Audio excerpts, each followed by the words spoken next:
have your name and spell your last name for me, please? Pardon me? Give me your name, spelling your last name, and your title when you were on the bench. Robert S. Thompson, Thompson. And what was the next? When you served on the bench, your title? Well, first judge and then justice of the Court of Appeal. Great. And whenever you're ready, so. Okay. My name is Margaret Grignot, and I'm also a retired justice of the Court of Appeal. And I'm here with Justice Robert Thompson, a retired justice of the Court of Appeal. And we're here today for the Court of Appeal Legacy Project. It's May 15th, and I'm going to be discussing with Justice Thompson his life and career over the last few decades. Good morning, Justice Thompson. Good morning. I noticed in reviewing your biographical materials that you were born in 1918, and you told me that in a week it'll be your 89th birthday. Is that correct? Pardon me? It'll be your 89th birthday in a week? Yeah, right. And when you were born in Los Angeles? In Los Angeles. And you grew up in Los Angeles? Right. Can you tell me something about your parents and your family? My parents were both immigrants from England. My paternal grandparents emigrated from the Jewish shtetl in Poland to England. A British immigration officer could not recognize the pronunciation of the name and assigned the name Thompson to them. My maternal grandparents were from England. They and their children, who were my parents, emigrated from England to the United States. And they ended up in Los Angeles somehow. And eventually ended up in Los Angeles. And what kind of work did your father do? Father was an accountant. When he first moved here, he had an accounting job at Tide Insurance and Trust Company, attended Southwestern University night school, and eventually acquired his CPA and opened his own accounting firm. My mother was a housewife. And did you have brothers and sisters? Pardon? Did you have brothers and sisters? No, I was an only child. When you were growing up, how did you decide you wanted to be a lawyer? Pardon? How did you decide you wanted to be a lawyer? Hard to say. I think partly my father was a frustrated lawyer, and I think that rubbed off on me. When I graduated from high school, I enrolled at USC in a combined program that treated the fourth year of undergraduate school as the first year in law school. So I was 3 years in undergraduate school, first year in law school, then got my Bachelor of Science in Business Administration. I noticed that you had only gone to law school for 2 years, and I was wondering how you had accomplished that. Right. So you went to USC, is that correct? Right. And how did you pick USC out of all the other schools? Hard to say. I think probably because of the football team. It was good even then, huh? Right. When you graduated from law school in 1942, you didn't take the bar then? No, I left law school in the spring of 1942. I had tried to enlist immediately after Pearl Harbor. I was rejected for poor eyesight because I'm effectively blind in one eye. Eventually, those restrictions were lifted, so that I think about in April or May, I enlisted. So, and then was graduated that year. And you were a captain in the Army? Eventually. You didn't start out as a captain? I started out as a private. And where were you assigned in the Army? almost exclusively in the United States. I started out as an enlisted man, ended up, of all things, correctly as a law clerk in a regional legal office of the Air Force. Went to officer candidate school, graduated from officer candidate school as a lieutenant, and ended up again as a legal officer. At this time, almost all in San Antonio at Kelly Field. And when you left the Army, you came back to Los Angeles? I left the Army, came back to Los Angeles, never took the bar exam. You didn't? Because the legislature, populated by a lot of ex-military, passed a statute that if one's law school career was interrupted by the war and then service, then they were admitted to the bar without an exam. That's very interesting. I'd never heard that before. How long did that go? How many years did that happen? Until those people that had been in law school and had their career interrupted by service and eventually graduated and become lawyers. Now, before you went in the Army, you married Betty. Married your wife? Was that before you went in the Army? Yes. Met my wife when I was a first-year law student, and she was a freshman. And we courted for the 3 years I was in law school. We're married after I successfully enlisted in the 2-week period before I reported for duty. And what did she do while you were in the Army? She went back to school for part of the time, and then eventually was able to join me when I was at Kelly Field.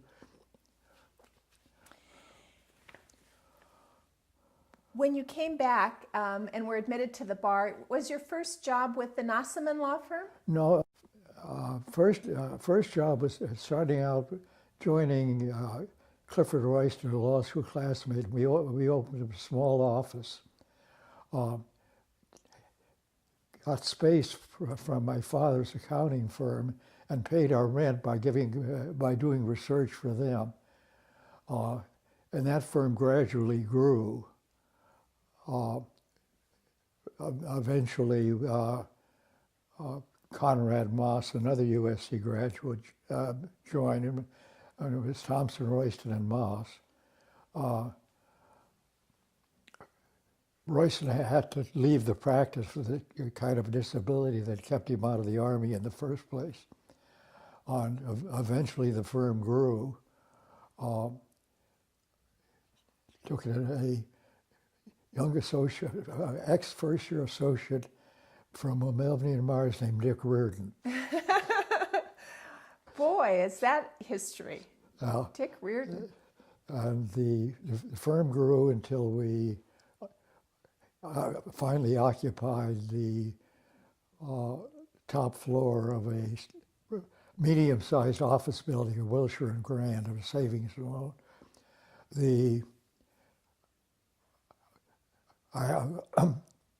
I took 1 year off to join another classmate, Lachlan Waters, who was the new U.S. attorney in the Eisenhower administration, became his chief assistant while he reorganized the office, went back to the firm. When there was a Democratic administration, Waters was out, he joined the firm. He also a USC graduate.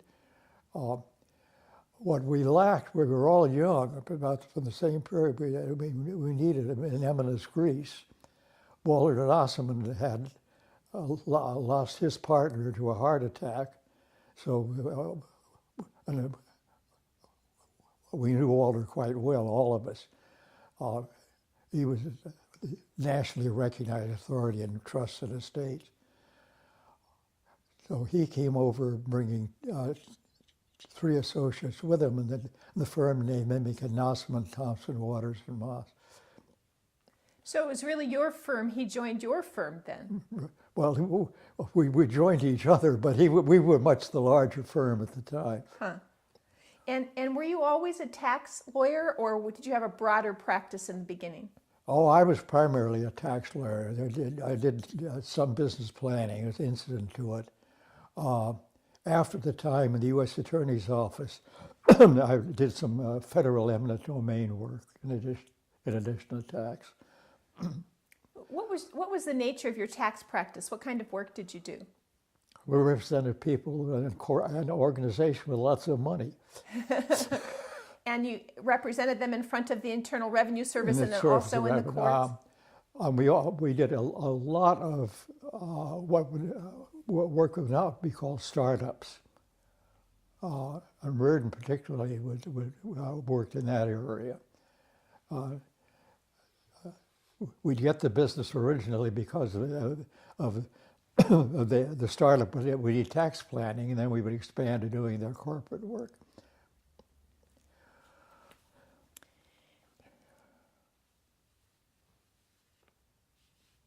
And you were with the Nossaman firm then from approximately, your own firm and the Nossaman firm from approximately 1942 until about 1963, or 1946 till about 1963? I'm trying to think. When was I first appointed to the bench? Muni Corp, 1965. I would have been with the exception of the year off of the U.S. Attorney's Office. I would have been with that firm until I was appointed to the bench. Okay, so around 65 then. Right. So tell me about deciding to go on the bench and what that process was like. Well, by that time the firm was large. I was doing a lot of firm administration rather than practicing law. Felt the need for a change. Decided I would become a judge. And had you been active in Republican politics? Yes, but Locke Waters, who I'd mentioned, was Republican state chairman, and through him I became active in Republican politics. Was chairman of the Republican Speakers Bureau in the first Eisenhower campaign. Well, you were appointed by Pat Brown, so how did that work?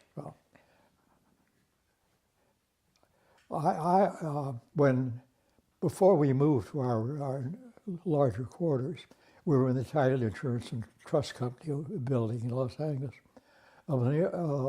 Melvin and Myers occupied the top 3 floors, and there was a young lawyer that firm named Warren Christopher.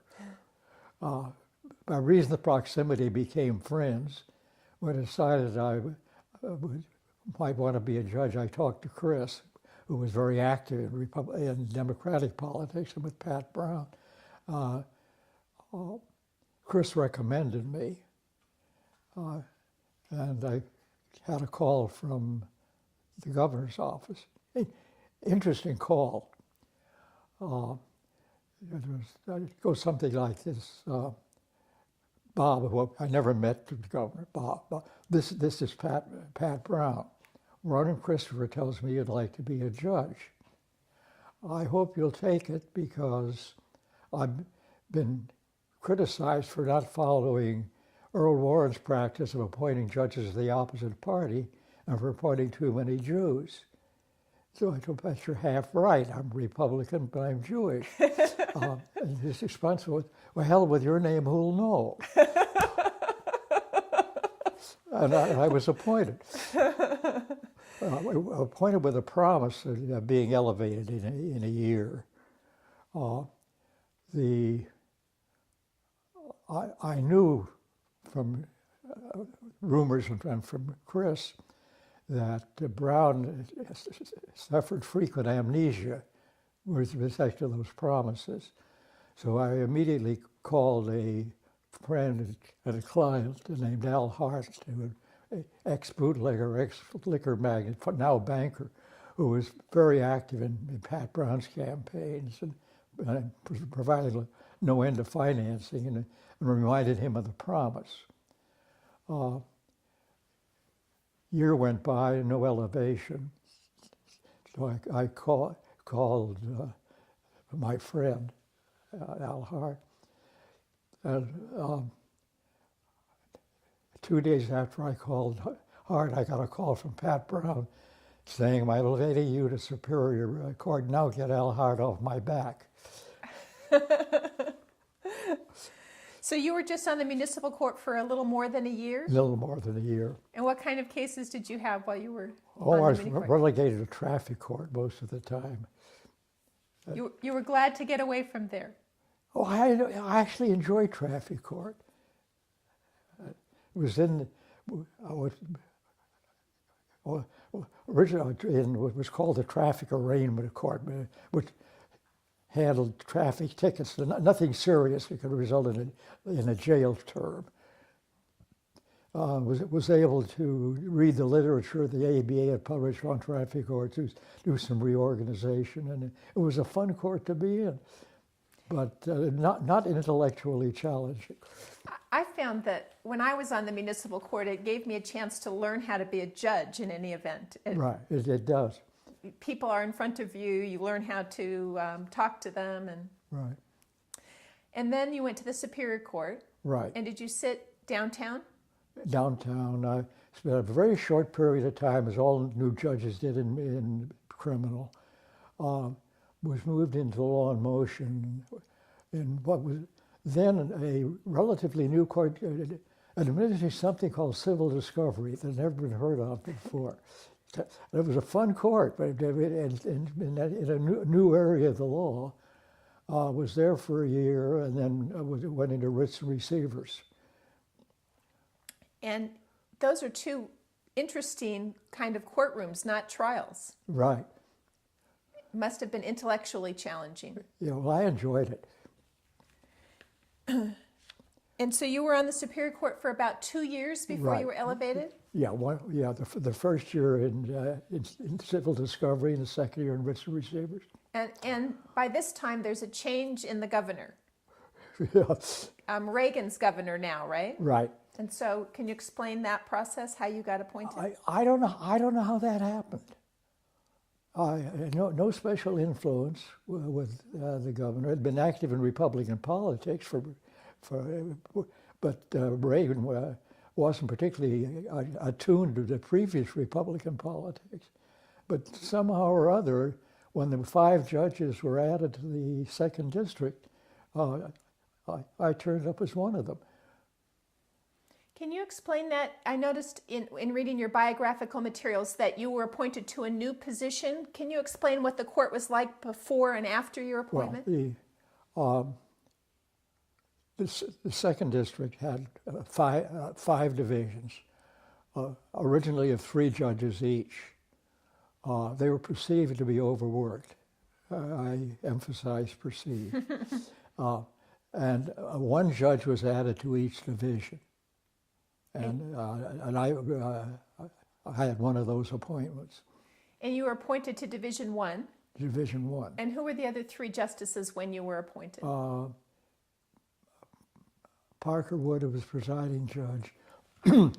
Waller Ford, Mildred Lilly. And during the time that you were on the Court of Appeal, Mildred Lilly was still on Division 1 the whole time, right? Right. That was before she was transferred as PJ to Division 7. Right. And what about Walter Ford? How long was he on? He was there most of the time, but he retired.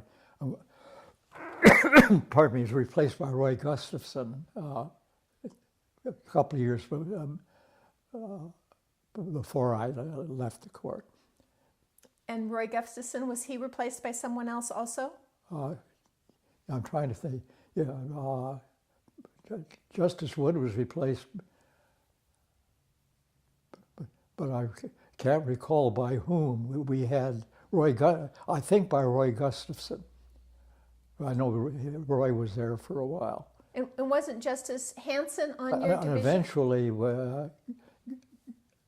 Gustafson had severe medical problems, retired, and then he was replaced by Thaxton and Hanson. Okay. What was it like when you first went to the Court of Appeal? It was interesting. First thing I found out was that the second district really was 5 different courts. With 5 courts sharing a common clerk's office and a courtroom. Each with its own little internal traditions. So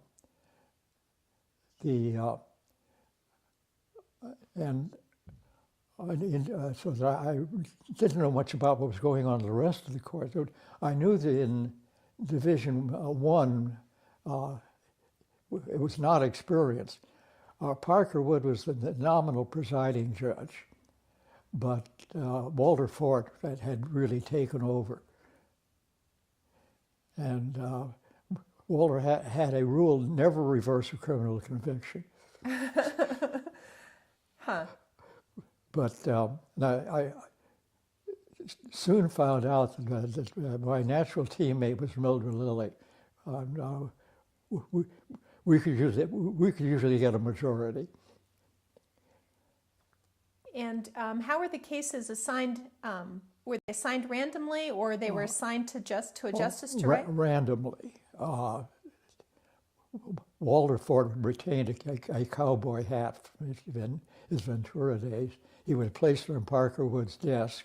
Slips of paper would be put in, each with the name of the case, in 2 separate drawings, one for criminal, one for civil.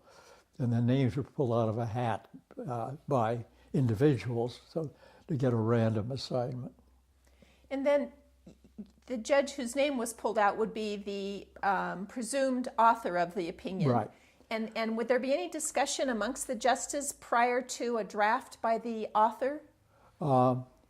There hadn't been, there was almost I was told when I first signed by Walter Forth, we have a tradition of no dissents. But I'm not a believer in tradition. And there were dissents later, although, as I say, it would depend on how they lined up. If it was Ford Wood and me, I'd be the dissenter. If it was Lilly and me and one of the others, they would be the dissenter. I don't think, I am dissent from 1 or 2 of Mildred's opinion. See 1 or 2 of mine, mostly we saw eye to eye.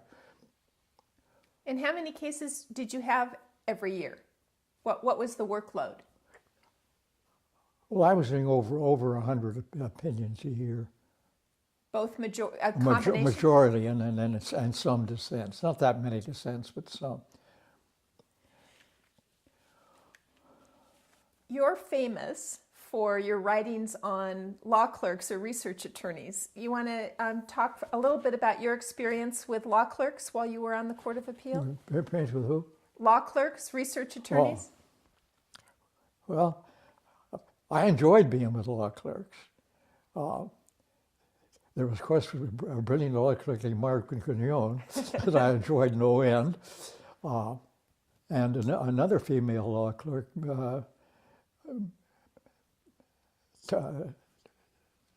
first name forgotten. Miriam. What? Miriam? Miriam, then Tigerman, who not only was a law clerk for a year, but also developed a husband named Chuck Vogel, who was pro temming over the court in the course of the year.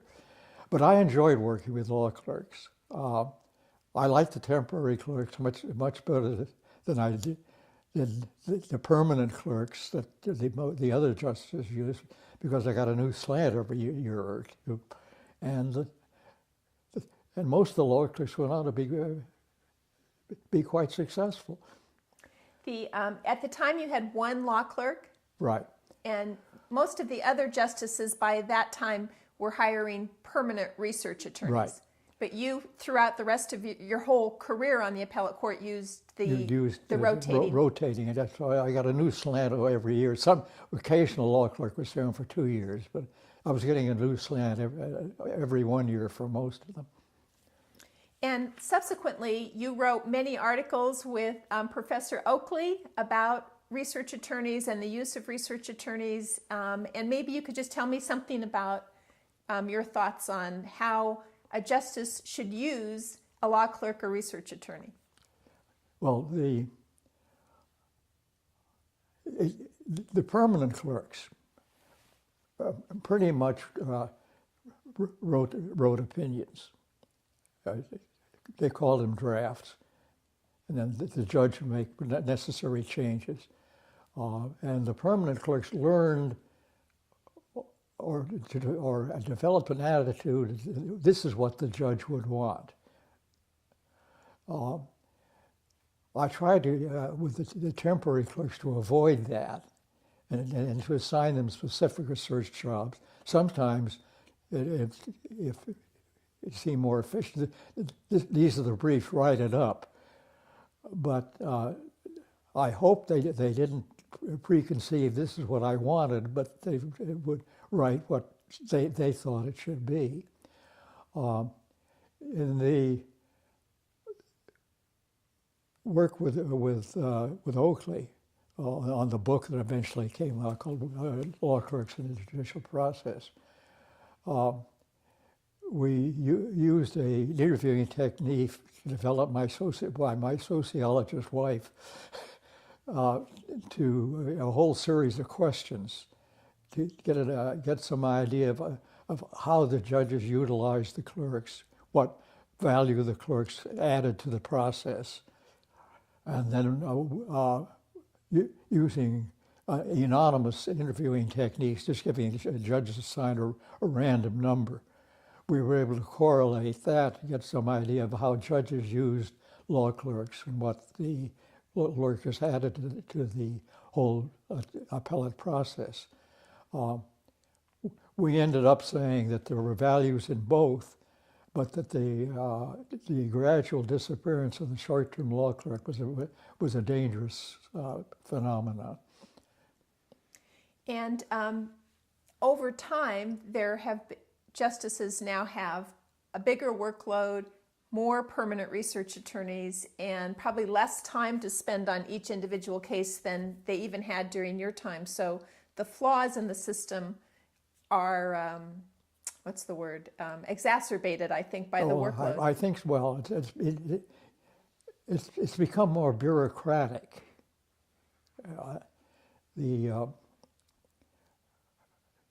My answer to that developing trend, which I don't think anybody else accepted, was to acknowledge that the bureaucratic method was there and employ what the bureaucracies do, which is to take their equivalent of the law school product, to deliver that to counsel and get counsel's comment on it back to the court before the court, the bureaucracy writes its opinion and makes its ruling. I say I may be the only person in the world that ever thought of doing that. Well, the 4th District Division 3, with their tentative opinions, does something like that. Right, and they're the only the ones that accepted it. Yes, they are, and they are very proud of it, and they think it works very well for them. Right. The other thing that you also talked about and didn't like very much was the central staff concept. Was there a central staff when you were on the Court of Appeal? Well, originally there was a small central staff, but it grew as the time I was there. Never to the extent that it exists now, but it was a growing institution. When I came to the Court of Appeal in 1991, there was a relatively large central staff, very bureaucratic. They did all of the routine criminal cases. Right. In addition, there were a couple that did workers' comp. But some of the new justices, me included, had read some of your work, and we were not very happy with the central staff system. So we disbanded it in Los Angeles and ended up assigning each one of those attorneys to a particular justice. So actually the justices ended up with 3 research attorneys in their chambers, although one was technically a central staff lawyer.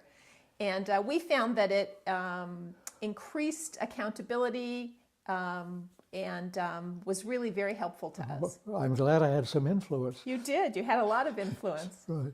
So, and I don't know, I really don't know in the other districts whether they use central staff as much anymore. The Supreme Court, of course, still uses central staff a lot. Oh, yeah. But at least in the 2nd District, there's no central staff anymore. You mentioned some people that, some very famous people that were involved in your career, Laughlin Waters, Warren Christopher, Dick Reardon. I know that the Huffstettlers were also important in your career, and maybe you could tell me something about your relationship with them. Well, very close to both Seth and Shirley. We did, 2 treks in Nepal, 2 safaris in Africa. We did a lot of weekend hiking, and we socialized a lot. And I an enormous respect for both of them. They're brilliant people. When I retired from the court to join the faculty at the USC Law School, I was off counsel to Seth's firm. Was Shirley on Division 5 when you were on the Court of Appeal? What? Was Shirley on the Court of Appeal when you No, were on the... she was already on the Ninth Circuit. Already on the Ninth Circuit. And what about Gideon Canner? How do you know him?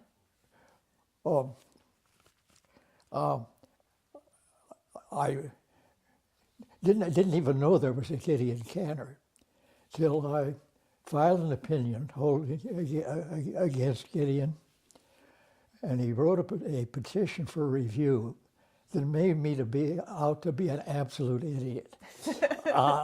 It convinced me totally. So I got Gideon on the phone and congratulated him on his petition, and we became close friends.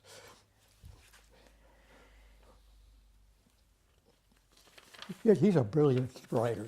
Yes, he was one of my professors in law school. Well, that's how you came to be my law clerk. Oh, really? Yeah, because Gideon had recommended. Good to know that. I was looking at your opinions that you'd written, the published opinions, while you were on the Court of Appeal, and I noticed a really interesting phenomenon.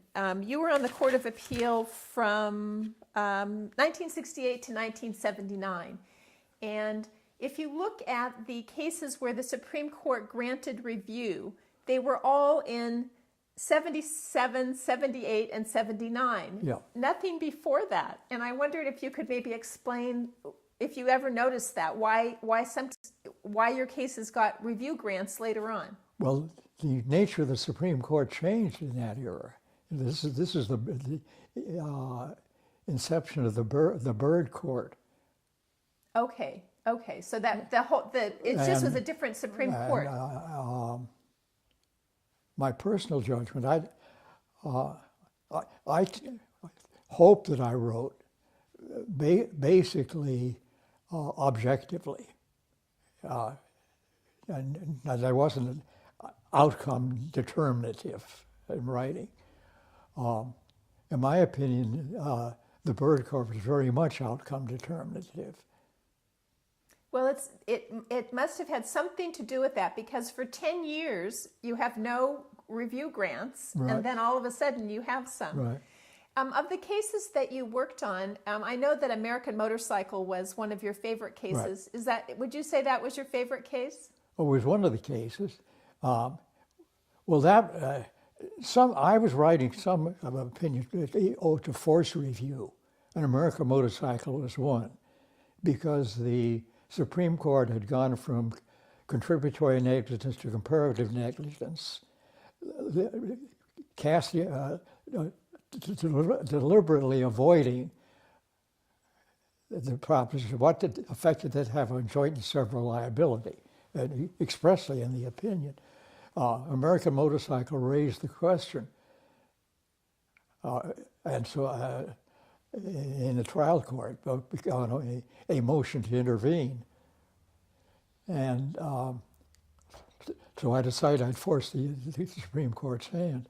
You took the case on a writ, yes? Right. And then the Supreme Court did take the case. Right. And there were a couple of others where I knew I was going to get a Supreme Court review, but I thought clarification was necessary, And what about dissents? Were you successful in getting the Supreme Court to grant review in cases where you dissented? I don't think so. I looked at the outline book and I think I saw one or two, but I can't recall them many. Yeah, I think there were two of your dissent. Actually, you didn't have, in terms of published dissents and concurring opinions, there weren't that many. Right. But I think two of your dissents ended up in a review grant, but I can't remember if it ultimately went your way or the other way. Right. But I know you worked for many years with Mildred Lilly, and she's no longer here with us, and so I'd appreciate having your memories of her, if you could share them with us. Well, I enjoyed working with her. She changed in the period of time I was on the court somewhat. She'd been subdued by Fort and Wood, and Walter Fort particularly. But with someone who would join with her, she became much more active, much more assertive, and a absolute delight to work with. Her name was being bandied about for the U.S. Supreme Court at some point. Was that while she was your colleague? Yeah. And can you tell us whatever you know about that process? I don't know. Well, Mildred was proposed. I think she had a reasonably good chance. I actually had a telephone interview with a Washington reporter at that point, so it was serious to that extent. But some of the local bar, I'm trying to recall the names. Joe Ball was one of them, and lawyers of that caliber. Simply didn't think that she was qualified to be on the Supreme Court. Were vocal about it, and that resulted in what looked to be a promising possibility disappearing.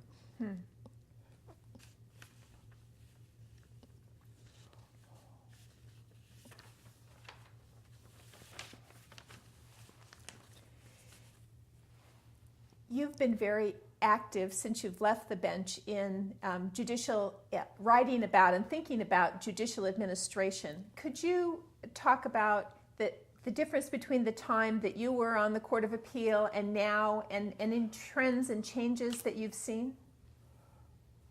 Well, I'm not all that familiar with what's going on now. Now I'm an outsider.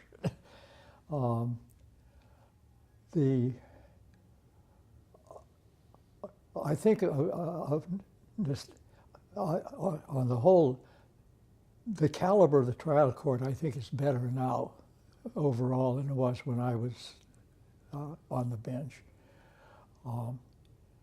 Caliber of the appellate courts is good. I think the appellate courts have become more bureaucratic. The current Supreme Court, I think, is very good. Ron George, I think, is doing a superb job as Chief Justice. And the court as a whole, I think, is stronger than it was when I was the judge. I suspect that the workload of the Court of Appeal is now greater than it was when I was there. It ebbs and flows. I had years when I wrote 185 majority opinions per year. But I think it's now gone down because more justices were appointed. It's probably now in the 130 range, which is close to yours. It was about what it was when I was there. They have a lot more help, though. Right. 3 research attorneys and still some, at least in the 2nd District, a couple of lawyers who write, and plus most divisions have 2 writs attorneys. Each justice has 3 research attorneys, and there's a couple of workers' compensation attorneys. Oh my gosh! So a lot of attorneys. Workers' comp was just another matter as far as with the writs attorney when I was there. Oh, those were handled by the writs attorney? Yeah, right. Yeah, now they're handled. I don't know if you heard the story about the writs attorney. No. when I was there, the writs attorneys were God. I mean, they were, unless some justices were particularly diligent, they really handled the intake. We had one who was very bright, and we relied on him until one day in the middle of a writs conference he began to hallucinate. Literally. It suddenly occurred to me, for the past year, we have been relying on this man, and he's out of his mind. Oh, no. Yes, well, now everyone has 2 writs attorneys, so that's more. Could you talk a little bit about getting consensus and the communication between the justices while you were on the court? In other words, a matter's assigned to a particular justice to write. Did you talk to other justices before you wrote the opinion, or what did you do? It was rare to talk before an opinion was written. There might be a particular case that would attract attention, but usually it was left to one judge to prepare the opening shot. Incidentally, after I retired, I pro tem'd in San Diego court, and they used the same system.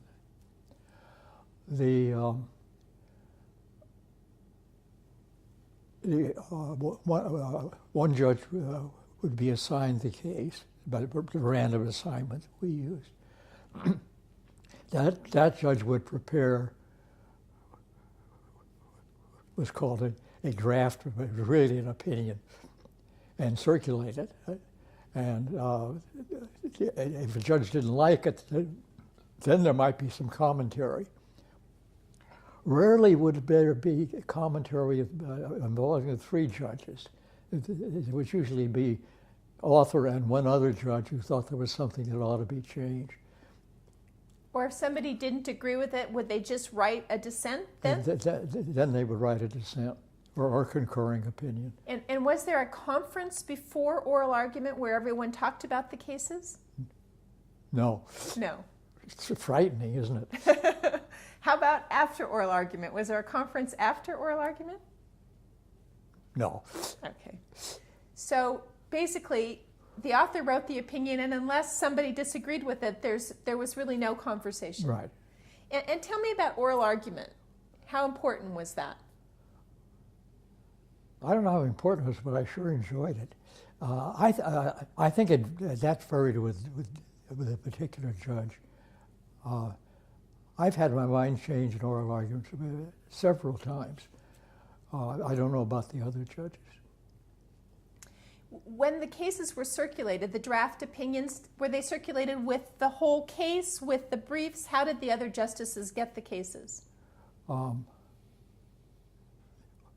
they simply, I don't recall any particular system of going from Judge 1, who was the author, to the next judge. I think we did it in seniority, but I'm not sure. And did you give them the doghouse with it, or was it just the briefs? What did the second and the third justice? Oh, the package would go with the draft. Okay, so they had the whole case? Right. And when you got a draft opinion from one of your colleagues, did you, besides reading the briefs, did you read the record? No. Only if there was a question, you might go to the record. If there's a question, I go to the record, but I relied on the briefs. Yes. Well, that was one of the reasons that I was so hepped on tentative opinions going to judges, is that my approach was relied very, very heavily on the briefs of counsel. And I figured they knew much more about the case, having lived with it, than I could get by just reading the record. So that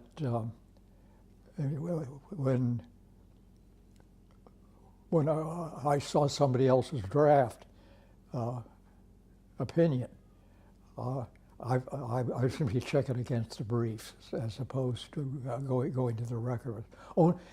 If the briefs raised some particular question about it, required going to the record, I would go, but that was very rare. And on your own cases where you were the author, did you read the whole record or just the part that was cited to by the parties? Depended on the case. I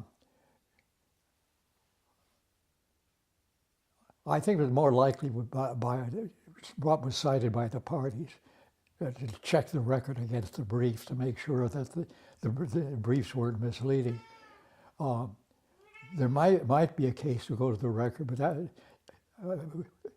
generally impractical. It takes a long time to read a record. Yes, it does.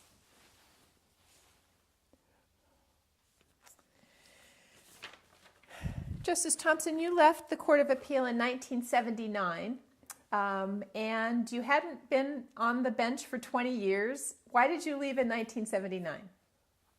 I just wanted to change. I had the chance to become a tenured law professor at USC, to be of counsel assessed firm. And that seemed a lot more attractive than to simply keep doing what I had been doing. I think I was getting bored. I can understand that. And you went to USC, and what did you teach at USC Law School? Taught remedies. Actually, I did a case book on remedies, evidence, procedure, and those are, I think, the three main areas. And how many years did you teach? I can't remember. And what kind of work were you doing with the Huffstedler firm? Appellate work, mostly. Were you writing briefs and appearing in front of the justices? Yeah. And how was that?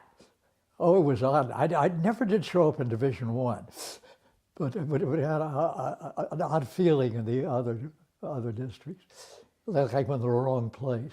On the wrong side of the Right. of the bench.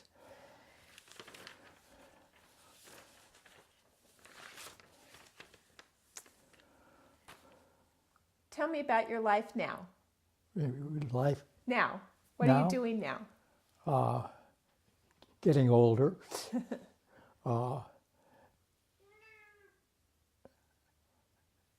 Getting bored, I think.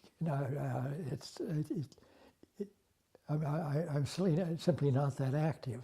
Spent a lot of time reading paperbacks.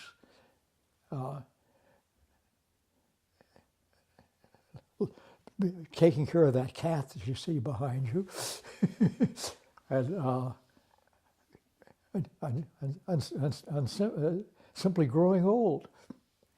You have 2 children? Right. Any grandchildren? No grandchildren, sadly. And do your 2 children live near you? No, son Bill is a professor at the University of Utah in Salt Lake. Daughter Elizabeth is a lawyer. She's passed the bar, but she's not practicing. She's public affairs and information director to Planned Parenthood in Northern California. So she lives in Eureka, which by time is much further away than Salt Lake. Yes, it is. Actually, my son went to school, undergraduate at Humboldt. Right. And so I spent many years going up to Eureka, which is impossible to get to. Right. It's a lot farther than anyone thinks. Well, anything else you'd like to talk about? Not that I can think of. Okay. Well, thank you very much. Well, thank you. It's been enjoyable. All right. You have more interviews? No.